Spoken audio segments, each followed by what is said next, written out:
Bakit hindi nawawala ang rayuma kahit paulit-ulit na uminom kampawalang sakit?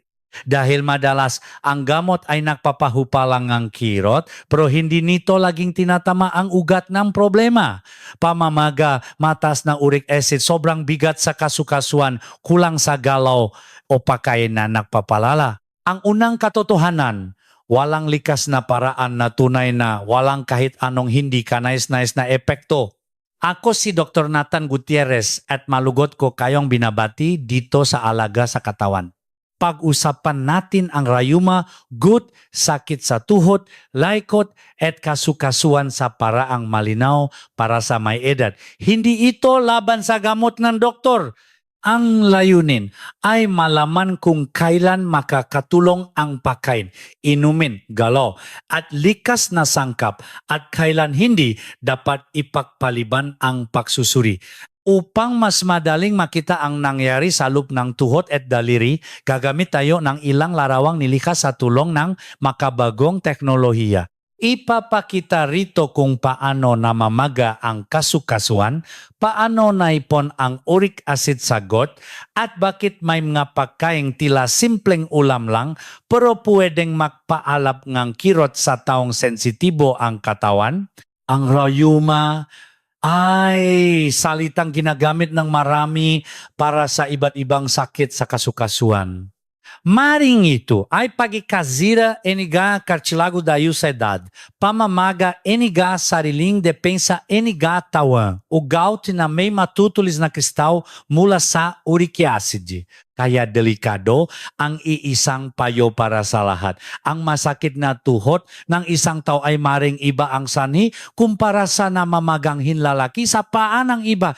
Sa unang bahagi pa lang, tandaan ito, ang tunay na ginhawa ay hindi lang pagtanggal ng sakit sa sandali. Kailangan tukuyin kung ano ang nagpapasiklab ng pamamaga.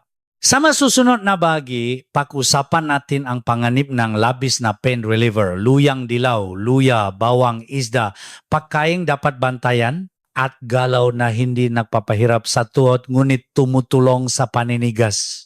Sa maraming bahay, kapag sumakit ang tuhod o likot, ang unang hinahanap ay tableta para mabilis humupa ang kirot. Naunawan ito dahil mahirap maglakad, matulog o magtrabaho kapag kumikirot ang kasukasuan. Ngunit kung araw-araw o madalas iniinom ang pampawalang kirot ng walang gabay, maaring tahimik na maapektuhan ang sikmura, bato, presyon at maging ang puso. May mga gamot na mahusay magpababa ng pamamaga tulad ng ibuprofen, naproxen at diclofenac. Sa tamang tao, tamang dami at tamang panahon, maaari silang makatulong. Ang panganib ay nagsisimula kapag ginagawang pang-araw-araw na sagot sa rayuma, inulit kahit sumasakit ang sikmura o sinasabayan ng ibang gamot sa presyon, dugo o bato nang hindi alam ng doktor. Ang bato ay parang tagasalang katawan. Kapag may edad na, mataas ang presyon, may diabetes, kulang sa tubig o umiinom ng gamot na nagpapahihi, mas sensitibo ito. Ang ilang pampawalan ng kirot ay maring magpabago sa daloy ng dugo sa bato. Hindi ito lagi nararamdaman agad, minsan tahimik lang ang pinsala hanggang makita sa pagsusuri na bumababa na ang gawain ng bato. Sa sikmura naman, ang matagal o maling pag-inom ng ganitong gamot ay maaring magdulot ng hapdi, pananakit o sugat sa loob. Kaya kung ang kirot sa tuhod ay gumagaan pro kapalit, ay pananakit ng tiyan, panghihina, maitim na dumi, pagsusuka o kakaibang hilo, hindi ito dapat ipagwalang bahala. Ang katawan ay maring nagsasabing may ibang bahagi ng nahihirapan. Kaya bago gawing sandalan ang anumang pampawalan ng kirot, alamin muna kung anong uri ng rayuma ang mayroon. Gout ba, pagkasira ng kartilago, pamamaga o epekto ng timbang at kulang sa galaw? May mga likas na hakbang na maring makatulong pero hindi kapalit ng pagsusuri kapag malakas paulit-ulit o namamaga ang kasukasuan. Ang tamang ginhawa ay ligtas, hindi basta mabilis. Sa usapang likas na tulong para sa rayuma, madalas nababanggit ang luyang dilaw. Kilala ito sa matingkat na kulay at mainit-init na lasa, ngunit ang mas mahalaga ay ang sangkap nitong tinatawag na curcumin. Pinaaralan ang kurkumin dahil maaari itong makatulong sa pagpapahupang ilang prosesong pamamaga sa katawan. Hindi ito kapalit ng gamot pero maaari itong maging bahagi ng mas maingat na pakalaga. Kapag namamaka ang kasukasuan, parang may maliit na apoy sa loob, uminit, kumikirot, naninigas at minsan namumula. Ang layunin ng luyang dilaw ay hindi patayin agad ang lahat ng sakit, kundi suportahan ang katawan upang hindi laging mataas ang apoy ng pamamaga. Sa ilang paaral, may mga taong may pananakit sa tuot na nakaramdam ginhawa, ngunit hindi pare-pareho ang epekto sa lahat.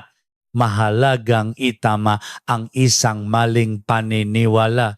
Hindi porke galing sa halaman ay siguradong walang hindi kanais-nais na epekto. Ang luyang dilaw, lalo na kung sobra o nasa anyong kapsula na mataas ang dami, ay maaring hindi bagay sa may problema sa abdo, madaling magdugo, umiinom kang palabnong dugo, o may planong operahan. Kaya mas maingat ang paggamit kaysa padalos-dalos na pag-inom. Kung gagamitin sa pagkain, mas ligtas magsimula sa maliit na dami, kaunting luyang dilaw sa sabaw, lugaw, isda, gulay o mainit na inumin.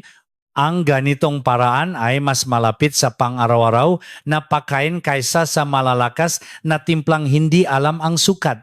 Para sa nakatatanda, ang tanong ay hindi gaano karami ang kaya, kundi ano ang sapat at hindi nakasasama sa aking kalagayan. Sa masusunod na bahagi, tatalakayin natin kung paano ito maaring itimpla ng mas maayos at bakit may sangkap na tumutulong upang mas magamit ng katawan ang kurkumin.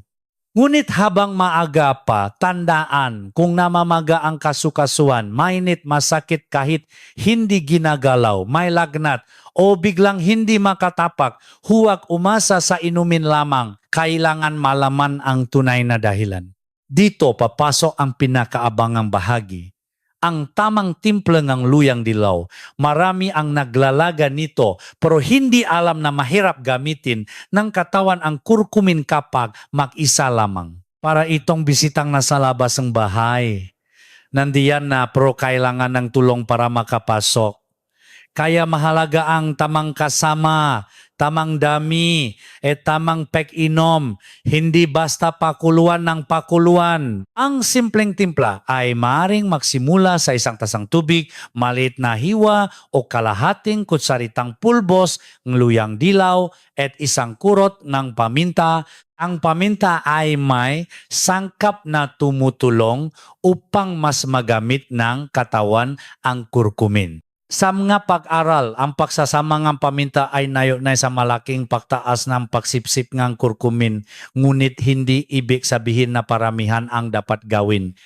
Pakuluan ng banayad, huwag gawing sobrang tapang. Maaari ring lagyan ng kaunting luya para sa init sa tiyan, ngunit iwasan ang sobrang asukal. Kung lalagyan ng tamis, mas mabuting kaunti lamang, lalo na kung may diabetes o mataas ang asukal sa dugo.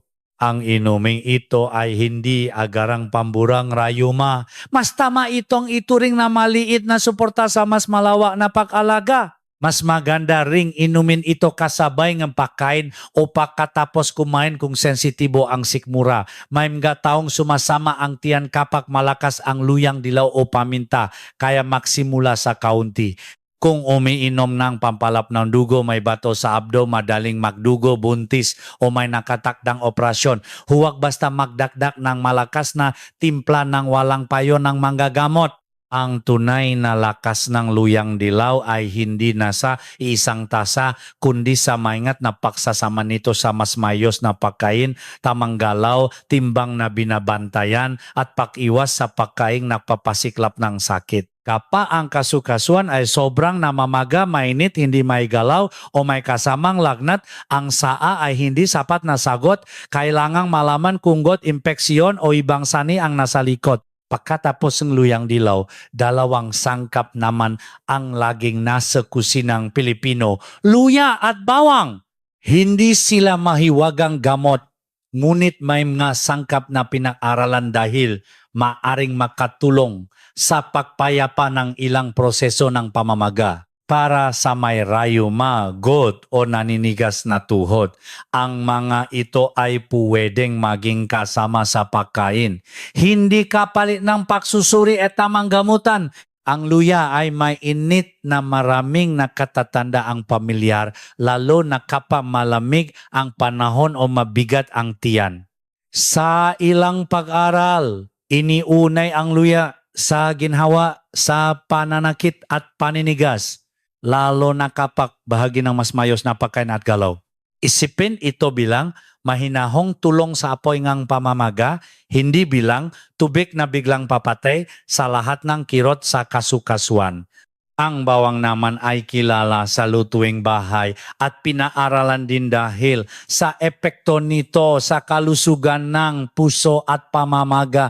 Ngunit hindi dapat sobrahan ang sobrang bawang, lalo na hilaw o malakas ang timpla ay maring magdulot ng habdi ng sikmura, asim na umaayat, amoy sa hininga o dagdag na panganib sa madaling magdugo. Sa may edad, ang maliit at regular na paggamit sa pagkain ay mas maingat kaysa malakas na inumin.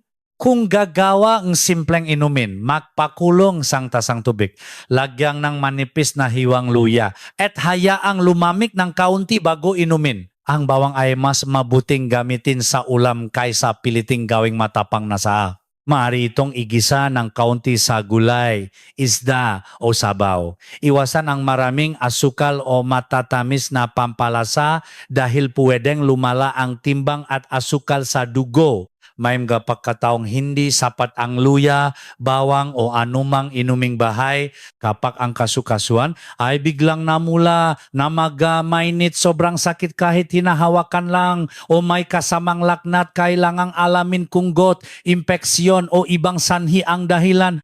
Ang likas na sangkap ay maaring suporta, pero ang paulit-ulit at matinding pananakit ay dapat makitang manggagamot sa usapang kasukasuan. Hindi lamang halamang lugat ang pwedeng makatulong. May isang uri ngang mabuting taba na mahalaga sa katawan, omega-3. Matatakpuan ito sa ilang isda tulad ng sardinas, tamban, makrel, tuna at salmon kung abot kaya. Hindi nito literal na nilalangisan ang tuhod gaya ng bisagra, ngunit maaring makatulong sa mas balanseng tugon ng katawan sa pamamaga. Para sa maraming Pilipinong may edad, mas praktikal ang sardinas at tamban kaysa mamahaling pagkain. Piliin lamang ang hindi sobrang alat at mas mainam kung may kasamang gulay. Ang isdang sinabawan, inihaw o niluto sa mas kaunting mantika ay mas magaan kaysa palaging prito. Kapag ang pagkain ay puno alat, mantika at laman loob, mas madaling mabigatan ang katawan at kasukasuan. Ang omega-3 ay hindi pampawalang sakit sa loob na ilang minuto. Mas bagay itong isipin bilang bahagi ng pangmatagalang pagkain na sumusuporta sa puso, ugat at ilang proseso ng pamamaga. Sa may rayuma, ang katawan ay parang bahay na laging may maliit na apoy sa sulok. Hindi sapat ang isang timbang ng tubig. Kailangan bawasan ang bagay na nagpapasiklap at dagdagan ang nakapapapakalma. May mataong umiinom ng kapsulang langis ng isda, ngunit hindi ito para sa lahat. Kung umiinom ng pampalapnaw na dugo, madaling makdugo, may allergy sa isda, may operasyon na nakatakda, o may ibang iniinom na gamot, mas mabuting magtanong muna bago gumamit ng mataas na dami. Sa marami na katatanda, mas ligtas magsimula sa tunay na pagkain kaysa malakas na suplemento. Subukan ang simpleng hakbang. 2 beses sa isang linggo, maglagay ng isda sa hapag, bawasan ang sobrang pritong pagkain at dagdagan ang gulay. Kung gout ang problema, kailangan pa ring bantayan ang pagkain mataas sa purinas, sundin ang payong doktor. Ang ginawa nga sukasuan ay nabubuo sa kombinasyon ng pagkain, galaw, timbang, pahinga at tamang pagsusuri.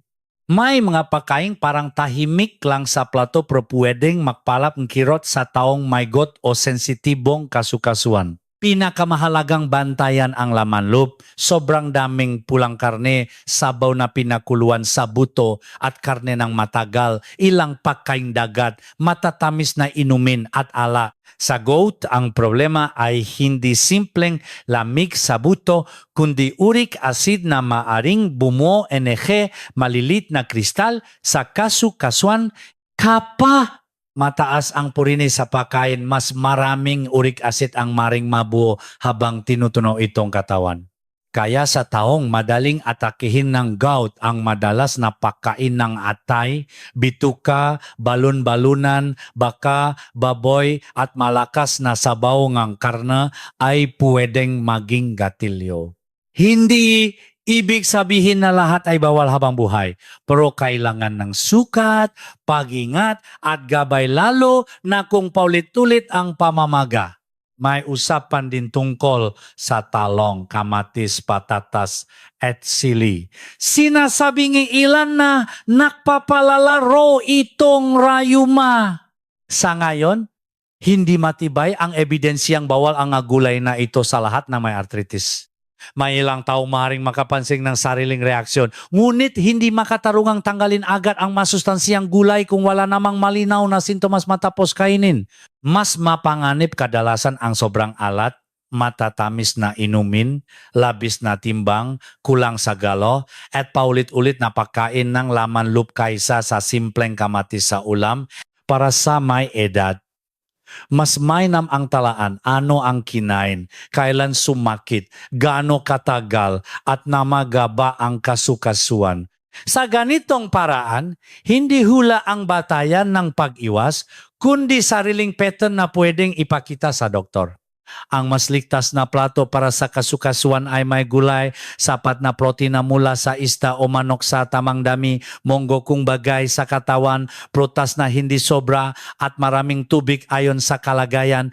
Kung may gout, sakit sa bato o iniinom na gamot sa uric acid, huwag basta magtanggal o magdagdag ng pagkain ng labis. Mas mayos ang plano kapag tugma sa pagsusuri at tunay na pangangailangan ng katawan. Kapag masakit ang tuhod, likas na gustong ipahinga ng tao ang katawan. May panahon na tama ang pahinga, lalo na kapag namamaga at matindi ang kirot.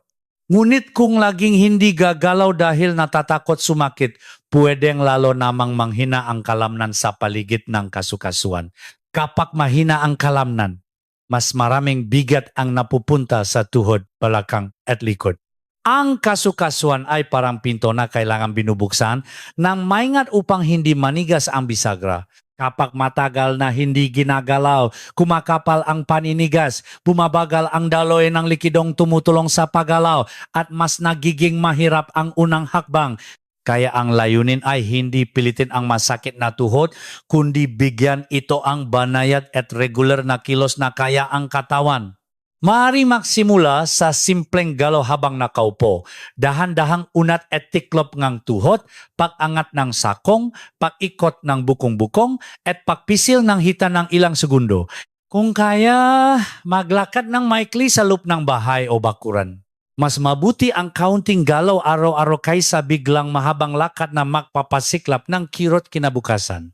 Para sa may edad, mahalaga ang ligtas na paligid, gumamit ng matibay na upuan, magsuot ng sinalas o sapatos na hindi madulas at iwasang mag-ehersisyo sa sahig na basa o madilim. Kapag may hagdan, hawakan ang gabay. Kapag madaling matumba, mas maayos kung may kasama. Ang bawat galaw ay dapat kontrolado, hindi biglaan at hindi kailangang makipagsabayan sa mas bata. Kung ang sakit ay bahagyang habdi lamang at humuhupa habang umiinit ang katawan, maring ipagpatuloy ng marahan.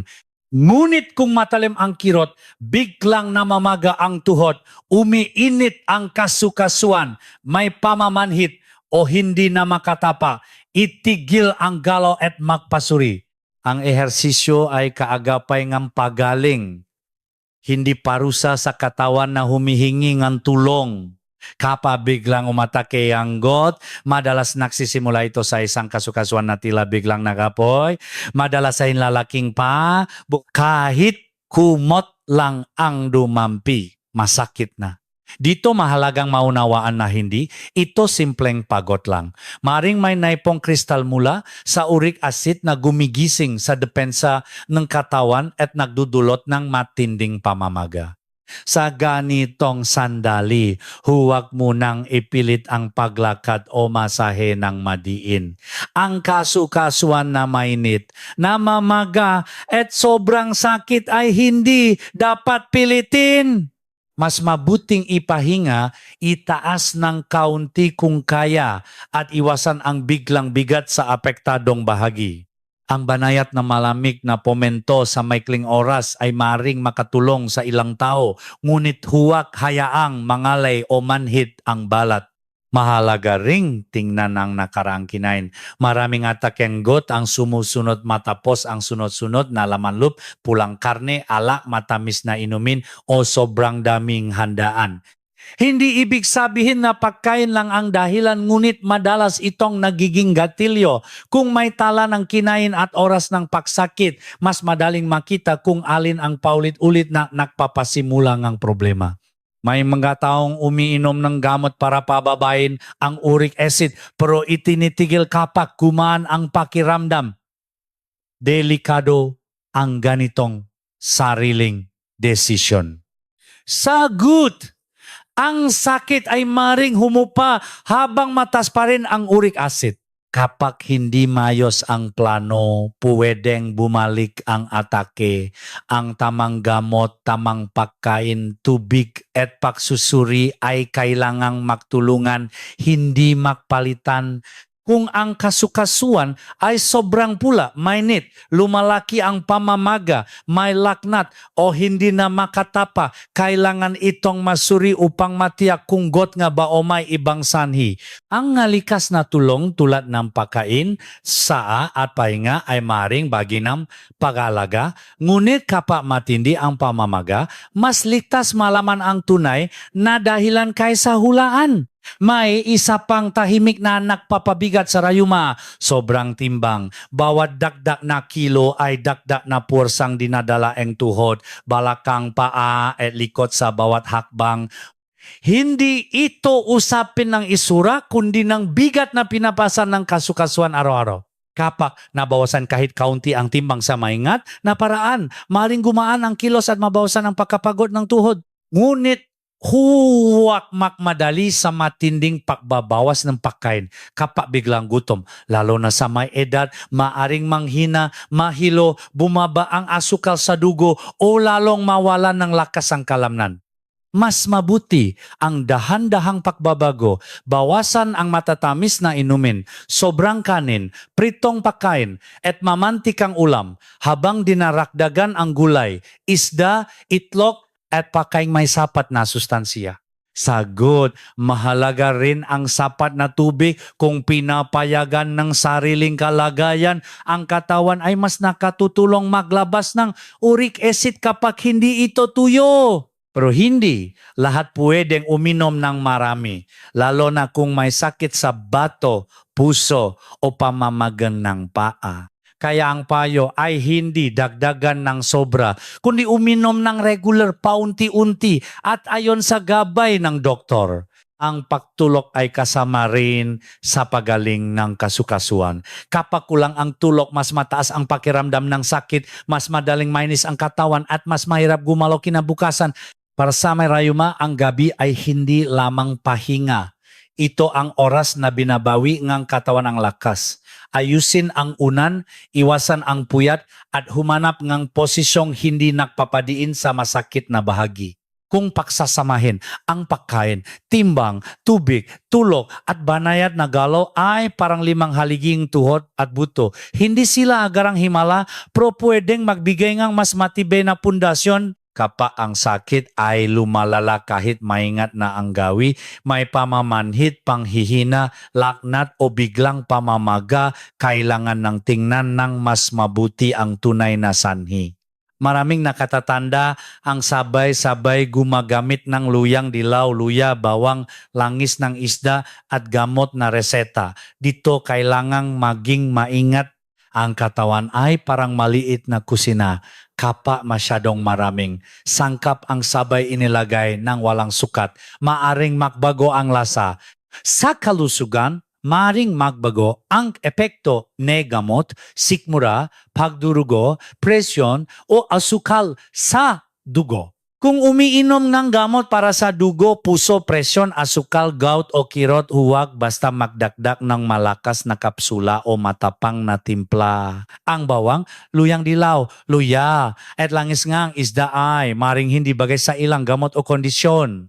Mas ligtas sabihin sa doktor ang lahat na ininom kahit galing pa sa kusina, palengke o payong kamana. May mga palatandaang dapat bantayan kapag sumusubo ngang likas na tulong, pananakit ng sikmura, pangangati, pamamantal, pagkahilo, madaling pagpapasa, pagdurugo ngang gilagid, pagsusuka, o biglang panghihina. Kapag may kakaibang reaksyon, itigil muna ang bagong sinubukan at alamin ang dahilan. Hindi kailangang hintayin na lumala bago kumilos, lalo na sa may edad at maraming iniinom na gamot. Mas mabuting isa-isa ang pagbabago. Halimbawa, kung magsisimula sa luyang dilaw na inumin, huwag sabayan agad ng maraming kapsula, matapang na bawang at bagong dieta. Bigyan ang katawan ng ilang araw upang makita kung kaya nito. Isulat kung kailan uminom, gaano karami at ano ang naramdaman sa tuhod, tiyan, ulo at lakas. Ang talaan ay mas malinaw kaysa alaala lamang. Ang tunay na ligtas na pag-alaga sa rayuma ay hindi padamihan ng likas na sangkap. Ito ay tamang sukat, tamang oras, tamang pagkain, banayad na galaw at tapat na pakikipag-usap sa manggagamot. Kapaalam ng doktor ang lahat ng iniinom at ginagawa, mas madaling maiwasan ang sabay-sabay na bagay na hindi pala dapat paksamahin sa loop ng katawan. Ngayong alam na natin ang madapat ingatan, buuin naman ang isang paya na araw para sa may rayuma. Pagkagising, huwag agad tumayo ng mabilis kung naninigas ang tuhod o likod. Umupo muna sa gilid ng kama, igalaw ang paa, bukong-bukong at tuhod ng dahan-dahan. Ang unang 5 minuto araw ay parang paghahanda ng makina bago bumiyahe. Sa almusal, piliin ang pagkaing hindi nagpapabigat sa kasukasuan. Itlog, isda, gulay, kaunting kanin, o lugaw na may luya kung bagay sa sikmura. Iwasan ang matamis na inumin at sobrang alat dahil maaari nitong palalain ang timbang, presyon at uhaw. Kung gagamit ng luyang dilaw, gawin itong banayad na baging pagkain o inumin. Hindi malakas na timplang pinipilit araw-araw na sa tanghali, bantayan ang ulam. Kung may gut, mas maingat sa laman loop, sobrang pulang karne at malakas na sabawang karne, mas mabuting may gulay, isda o manok sa tamang dami. Pagkatapos kumain, huwag agad matulog. Ilang minutong banayad na lakad sa loob ng bahay ay maaring makatulong sa daloyng dugo, paninigas at pakiramdam ng tuhod basta hindi matalim ang kirot. Sa hapon, kapag sumasakit dahil pagod na ang katawan, huwag agad magdakdak ng kung ano-anong inumin. Suri muna, kulang ba sa pahinga, kulang sa tubig, sobra bang kinain o matagal bang nakaupo? Minsan ang kailangan ay pag-unat, pagtaas ng paa. Mainit-init na pomento sa naninigas na bahagi o maikling pahinga. Ang tamang tugon ay nakabatay sa nararamdaman, hindi sa iisang resipe. Sa gabi, isulat sa maliit na papel ang 3 bagay. Ano ang kinain, gaano kalakas ang sakit, at anong galaw ang nakatulong o nagpalala. Sa loob ng 1 linggo, lalabas ang sariling pattern.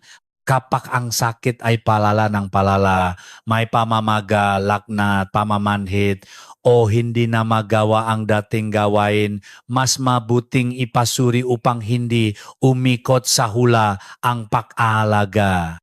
May pagkakataong ang pinakamatalinong desisyon ay hindi dagdag natsa o dagdag na kapsula, kundi tamang pagsusuri. Kapag ang kasukasuan ay paulit-ulit na namamaga, maaring kailanganin ang pagsusuri sa uric acid, gawain ng bato, asukal sa dugo, timbang, at uri ng rayuma. Iba ang pangangalaga sa gut iba ang sa pagkasira ng kartilago, at iba rin ang sa pamamaga mula sa sariling depensa ng katawan. Huwag ding ikahiya kung kailangan pa rin ng gamot. Ang likas na paraan ay maring makatulong sa pagkain, gawi, timbang, at banayad na pamamaga. Ngunit may mga sandaling kailangan ng gamot upang mapigil ang paglala. Ang mahalaga ay hindi basta inom ng inom at hindi rin basta iwas ng iwas. Ang tamang gabay ay pinagsasama ang siyensya, karanasan ng katawan at payong manggagamot sa pamilya. Malaking bagay ang suporta. Kung ang buong bahay ay puro laman loob, pritong pagkain, matatamis na inumin at puyat, mahirap gumaan ang kasukasuan ng isang nakatatanda. Mas madaling magbago kapag sabay-sabay ang luto, mas maraming gulay, mas madalas na isda, mas kaunting alat at matamis, at mas maingat sa sobrang alat. Ang tuhod ng lolo at lola ay natutulungan ng buong hapak. Marirang kaing pangaraw-araw na palang tanong na ito, ano ang nakapasakit at ano ang nakapakan? Kung ang sagot ay laging lumilitaw pagkatapos ang isang pagkain, isang gawain o isang gamot, mahalagang isulat sa paglipas ng araw. Ang malit na tala ay nagiging mapa. Mas madaling makipausap sa manggagamot kapag malinaw kung kailan nagsimula ang kirot at ano ang kasabay nito. Sa susunod na bahagi, pagsasamahin natin ang lahat. Luyang dilaw, luya, bawang, isda, pagkain dapat bantayan, galaw, tubig, tulok at ligtas na paggamit ng gamot. Hindi ito pangakong mawawala ang rayuma sa isang gabi. Ito ay mas maingat na paraan upang bawasan ang bagay na nagpapasiklap at palakasin ang gawi na tumutulong sa katawan araw-araw. Sa pagtatapos, balikan natin ang pinakamahalagang aral. Ang rayuma, gout at sakit sa buto ay hindi dapat harapin sa iisang paraan lamang.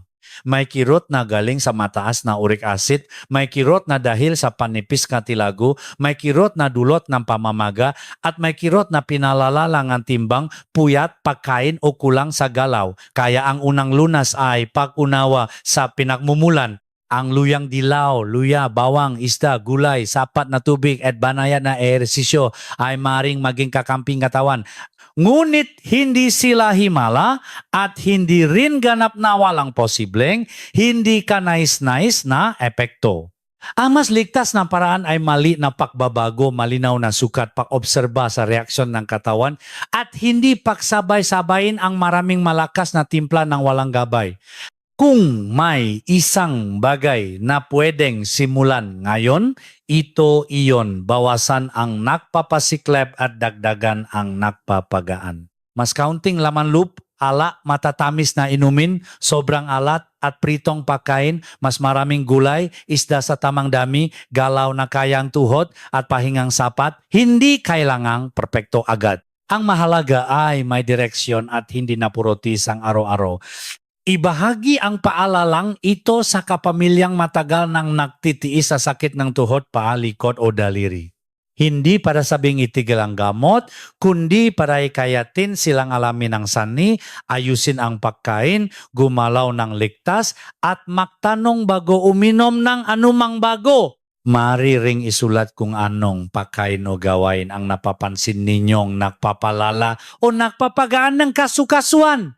Ang maibinahagi ngayon ay pangkalahatang gabay lamang, makaiba ang edad, gamot, bato, puso, tiyan at uring ang rayumang bawat tao. Kapag ang sakit ay matindi, namamaga, mainit, may lagnat, may pamamanhid, hindi makatapa o paulit-ulit na bumabalik, mas mabuting magpatingin sa doktor. Ang layunin natin ay ginhawang may pag-ingat, hindi mabilis na pangakong walang batayan.